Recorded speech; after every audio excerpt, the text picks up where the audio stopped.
Hello អ្នកនរគ្នាបាទថ្ងៃនេះបាទមកស្រុកស្រែយើងថ្ងៃយើងជិះមកលេងស្រែ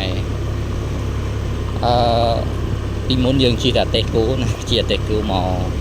កស្រែហើយដល់ពេលឥឡូវយើងអភិវឌ្ឍដែរប្រទេសរបស់យើងអភិវឌ្ឍអញ្ចឹងទៅផ្លូវមកស្រែនេះផ្លូវមកស្រែម៉ែនិយាយទៅកប់សេរីត្មងវាស្រែវាស្រូវអញ្ចឹងណាហើយរីឡាក់សាហាវរូបភាពនេះគឺមិនថាខ្ញុំឬក៏បងប្អូននេះគឺចាប់អារម្មណ៍នេះខ្ញុំថាវា so fresh អានឹងវាទៅតែព្រោះអ្នកភូមិខ្ញុំក៏ទៅតែព្រោះអញ្ចឹងទៅអត់តាន់ Q សង្កាត់អីនេះចាំមើលដល់ពេលប្រហែលជាដាច់ខែនេះអីណាដាច់ខែនេះចូលខែ6ថ្ងៃទី15អីគឺ Q ល្អ Q ស្អាតមែនទេវា Q តិចតិចមានកន្លែងខ្លះ Q តិចតិចតែគេព្រោះមុន